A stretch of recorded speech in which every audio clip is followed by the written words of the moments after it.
2022 সালে সেপ্টেম্বর মাসে রাতে আমার মোবাইলটা হারিয়ে গিয়েছিলো। এই যে এই মোবাইলটা হারিয়ে গিয়েছিলো। আমি জানালা খুলে রেখে ঘুমিয়েছিলাম। সো রাতে কে যেন এসে আমার এই ফোনটা নিয়ে যায়। আর আজকে 2023 সালে জানুয়ারি 17 তারিখ নড়াইল এসপি অফিস থেকে আমাকে ফোন দেওয়া হয়, আপনার ফোনটা পাওয়া গেছে, আপনি আপনার ফোনটা নিয়ে যান। সো কীভাবে তারা আপনার ফোনটি খুঁজে পেলো আমি সেটা এখন বলি। সেটা হচ্ছে, আমি একজন কন্টেন্ট ক্রিয়েটর হিসেবে খুব ভালো করে জানতাম যে মোবাইল হারিয়ে গেলে কিভাবে খুঁজে বের করতে হয়, বা চুরি করে যদি কেউ নিয়ে যায় সেটা কিভাবে খুঁজে বের করতে হয়, এটা আমি খুব ভালো করেই জানি। সো আমার ফোনটা যখন হারিয়ে যায় আমি সরাসরি চলে যাই আমার নিকটস্থ থানায়। ওইখানে গিয়ে আমি একটা জিডি করি, আমার মোবাইলের IMEI নাম্বার দিয়ে একটা জিডি করি। সো জিডি করার পর তারা আমার ফোনটা খোঁজাখুঁজি শুরু করে দেয় এবং তাদেরকে আমি 1500 টাকাও দিই, তারা চেয়েছিল এবং আমি সেটা দিয়েওছিলাম। সো এটা দেওয়া উচিত না, তবুও আমাকে দিতে হয়েছিল, যেভাবেই হোক দিতে হয়েছিল।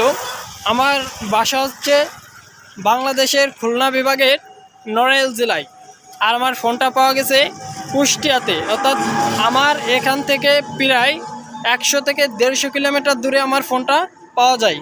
কিভাবে পাওয়া যায় আমি পুলিশকে জিজ্ঞাসা করেছিলাম, স্যার আমার এই ফোনটা কিভাবে আপনি ফেরত পেলেন এবং কোথায় পেলেন? তার ভাষ্যমতে সে যেটা বলল যে সে আমার এই ফোনটা পেয়েছে কুষ্টিয়াতে, এবং যার কাছ থেকে উদ্ধার করেছে এই ফোনটা সে বলছে আমি এই ফোনটা কিনেছিলাম। কোথা থেকে কিনেছিলে? আমি যশোর চোরাই মার্কেট থেকে এই ফোনটা কিনেছিলাম। আর আপনাদের ফোন যখন হারিয়ে যায় আপনারা কি কাজ করেন? ইউটিউবে অনেক প্রকারের ভিডিও দেখেন যে আমার ফোনটা হারিয়ে গেছে, আমি কিভাবে এটা ফেরত পেতে পারি। আপনি যত ভিডিও দেখেন না কেন ভাই, আমি একজন কন্টেন্ট ক্রিয়েটর হিসেবে বলতে পারি কোনো ভিডিওই আপনার কাজে লাগবে না। আমি আপনাকে আজকে যে পরামর্শ দিই সে পরামর্শ অনুযায়ী যদি আপনি কাজ করেন, বা আপনার যদি আজকের এই বিষয়টা জানা থাকে, তাহলে আগামীতে যদি আপনার ফোন হারিয়ে যায় সেটা কিভাবে খুঁজে বের করবেন সেটা বলি।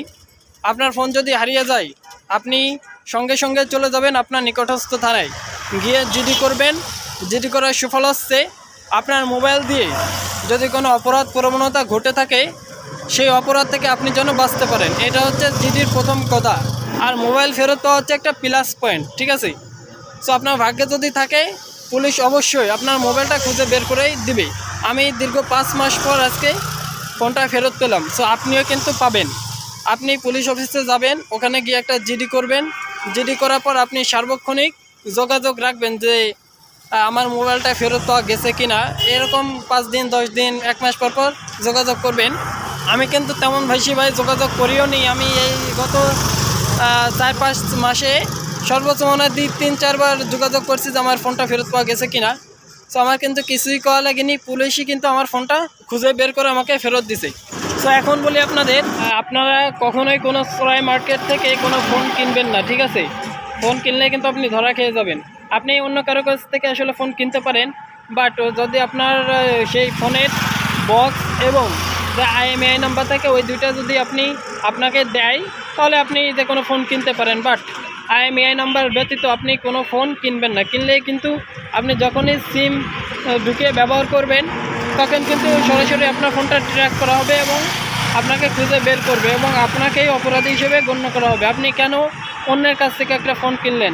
নাই কোনো ডকুমেন্ট, আপনি কম দামে পালেন, আপনি একটা ফোন কিনে বসলেন। আসলে এটা কখনো করবেন না। সর্বশেষ কথা হচ্ছে, আপনার ফোনটা যদি হারিয়ে যায় আপনি সরাসরি জিডি করবেন, আর কোনো কাজ নেই আপনার, ঠিক আছে? একদিনে একদিন আপনার ফোন পুলিশ ঠিকই খুঁজে বের করে দিবে। তো সকলে ভালো থাকবেন, সুস্থ থাকবেন। আজকে এ পর্যন্তই ছিল ভিডিওটি। আল্লাহ হাফেজ।